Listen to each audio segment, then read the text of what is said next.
రకాలోకంకి స్వాగతం. ఈ కంటెంట్ మీకు నచ్చినట్టయితే లైక్ చేయండి, మీ బంధుమిత్రులకి షేర్ చేయండి. ఇప్పటివరకు సబ్స్క్రైబ్ చేసుకోకపోతే సబ్స్క్రైబ్ బటన్ని నొక్కండి, అదేవిధంగా బెల్ ఐకాన్ని కూడా నొక్కండి. మిత్రులారా, మే 7వ తారీఖు పాకిస్తాన్కి మహా దుర్దినం. ఎందుకంటే ఈరోజు పాకిస్తాన్ రెండు రకాలుగా దెబ్బతింది. ఒకటి గర్వభంగం అయిపోయింది, మరొకటి శృంగభంగం అయిపోయింది.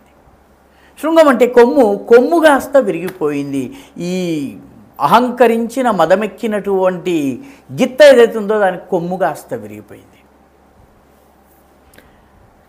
పాకిస్తాన్ ఐక్యరాజ్య సమితిలోని temporary member of the security కౌన్సిల్గా ఉంది. ప్రస్తుతం 3 ఏళ్ల పాటు ఈ పదవి ఉంటుంది. 3 ఏళ్ల పాటు సెక్యూరిటీ కౌన్సిల్ అంటే భద్రతా మండలిలోని 5 దేశాలు పర్మనెంట్ ఎలాగా ఉంటాయి, 10 దేశాలు టెంపరీగా ఉంటాయి, 3 ఏళ్ల పాటు ఉంటాయి.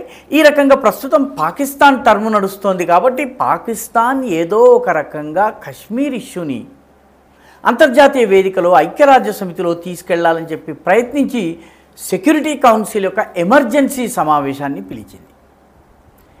పిలిచేసరికి చాలామంది భావించింది ఏంటంటే పాకిస్తాన్ ఒక బ్రహ్మాండమైనటువంటి కేసు తయారు చేసుకుని వెళ్తుంది, మనల్ని ఎరకాటంలో పెడుతుంది, ఇబ్బందిలో పెడుతుంది, అసలు పాకిస్తాన్ దగ్గర ఏం ఎవిడెన్స్ ఉంది అని చెప్పి మనం ఆలోచిస్తూ వచ్చాము. వాస్తవానికి అక్కడికి వెళ్ళిన తర్వాత ఐక్యరాజ్య సమితి భద్రతా మండలికి సంబంధించిన టెంపరరీ అదేవిధంగా పర్మనెంట్ మెంబర్స్లో ఒక్కరు కూడా పాకిస్తాన్ పక్షాన మాట్లాడలేదు. అసలు కశ్మీర్ సమస్య ద్వైపాక్షికం కదా, భారతదేశపు అధీనంలో ఉన్నటువంటి కశ్మీర్లో ఉగ్రవాదాన్ని ఎందుకు పెంచి పోషిస్తున్నారు, ఇప్పటికే అంతర్జాతీయ టెర్రరిస్టు సంస్థగా గుర్తింపబడిన లష్కరే తోయబాను పాకిస్తాన్ ఎందుకు ఆశ్రయం ఇస్తోంది, పాకిస్తాన్ ఎందుకు దానికి ప్రోత్సాహం ఇస్తోంది, శిక్షణకు కావలసినటువంటి ట్రైనింగ్ లాంచ్ ప్యాడ్స్ అన్నీ కూడా ఎందుకు ఏర్పాటు చేస్తుంది అని సభ్యులు ప్రశ్నించారు. రెండవది, అమాయకులైనటువంటి పౌరుల్ని చంపటము ఏ రకంగా కశ్మీర్ ఇష్యూ అవుతుంది, కశ్మీర్ని అంతర్జాతీయంగా చేసేందుకు ఇదొక సాధనమా, ఇది ఎలా సాధనం అవుతుంది అని చెప్పి అడిగారు. పాకిస్తాన్ కొన్ని సాకులేవో చెప్పే ప్రయత్నం చేస్తూ ఉంటే, ఒకవైపు భారతదేశం పైన పహల్గాంలో దాడి జరిగిన తరువాత పరిస్థితిని చక్కదిద్దే దిశగా నీవు ప్రయత్నించాల్సింది పోయి మిసైళ్లను ఒక్కొక్క మిసైల్ని నువ్వు లాంచ్ చేసి దాన్ని టెస్ట్ చేయటం ఇదంతా చేస్తున్నావు. అబ్దాలీ అనేటటువంటి మిసైల్ని టెస్ట్ చేశావు, ఫతా అంటే విజయము, అబ్దాలీ అంటే అహ్మద్ షా అబ్దాలీ ఆఫ్ఘనిస్తాన్కి చెందినటువంటి యోధుడి పేరు.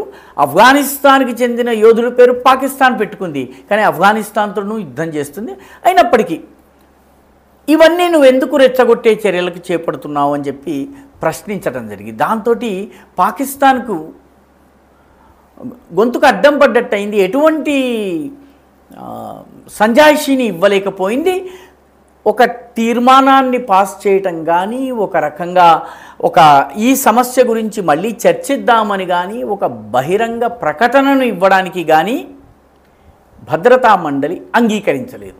పైపెచ్చు ఈ సమావేశము క్లోజ్డ్ డోర్ మీటింగ్ అంటే తలుపులు మూసి లోపల జరిగినటువంటి సమావేశం.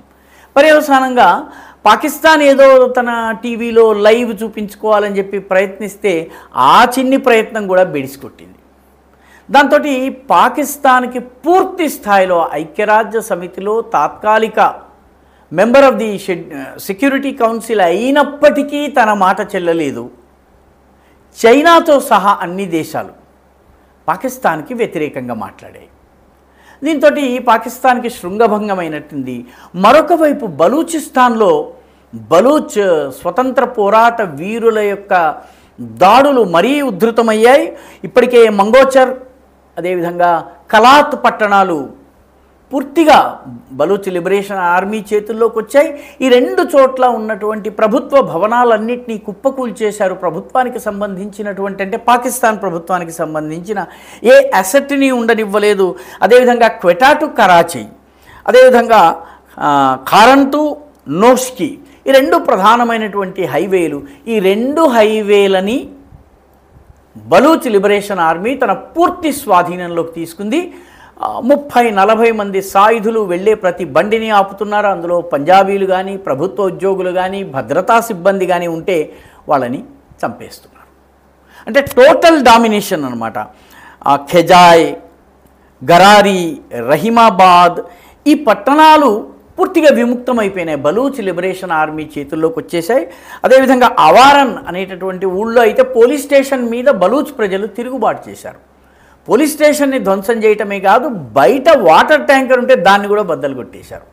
అంటే ప్రజలలో పాకిస్తాన్ యొక్క అత్యాచారాల పట్ల ఎంత వ్యతిరేకత ఉందో మనం అర్థం చేసుకోవచ్చును. అదేవిధంగా పిషిన్ అనే పట్టణంలో, ఈ పిషిన్ అనే పట్టణంలో 5 పోలీస్ సిబ్బందిని, పాకిస్తానీ పంజాబీలు వీళ్ళని బలూచ్ లిబరేషన్ ఆర్మీ హతం చేసింది. వీళ్ళలో ఎస్ఐగా ఉన్నటువంటి జైనుద్దీన్ ఫోటోను కూడా పాకిస్తాన్ ప్రభుత్వానికి బలూచిస్తాన్ లిబరేషన్ ఫ్రంట్ ఏదైతే ఉందో అది జారీ చేసింది. చనిపోయినటువంటి కలాత్లో చనిపోయినటువంటి 22 పాకిస్తానీ ఆర్మీ జవాన్ల ఫోటోలను కూడా మీడియాకి, అదేవిధంగా పాకిస్తానీ సైన్యానికి, పాకిస్తానీ ప్రభుత్వానికి బలూచ్ లిబరేషన్ ఆర్మీకి సంబంధించిన మీడియా వింగ్ అందించింది. ఎవరైనా దీన్ని అబద్ధము ఆ రకంగా అంటే కూడాను ఉపయోగపడేటటువంటి పరిస్థితి లేదు.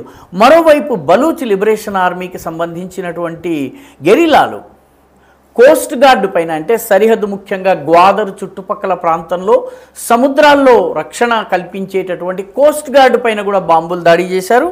ఈ బాంబు దాడిలో కొందరు గాయపడ్డట్టు కూడా తెలుస్తోంది.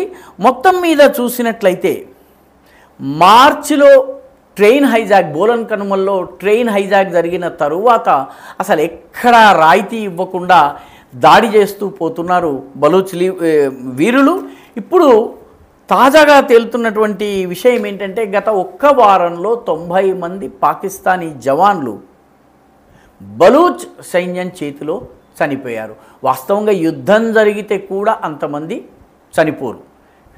బలూచ్ లిబరేషన్ పోరాట వీరులు ఎవరైతే ఉన్నారో, బలూచ్ స్వాతంత్రం కోసం పోరాడుతున్నటువంటి వాళ్ళు పాకిస్తానీ ఆర్మీ దొరికితే చాలు వాళ్ళని చంపేస్తున్నారు. పాకిస్తాన్ ఆర్మీ నుంచి చాలామంది నెమ్మదిగా మమ్మల్ని వేరే ప్రాంతానికి పంపండి అని చెప్పి అప్పీళ్లు చేసుకుంటున్నారు, మహజర్లు పెట్టుకుంటున్నారు, అప్లికేషన్స్ ఇచ్చుకుంటున్నారు.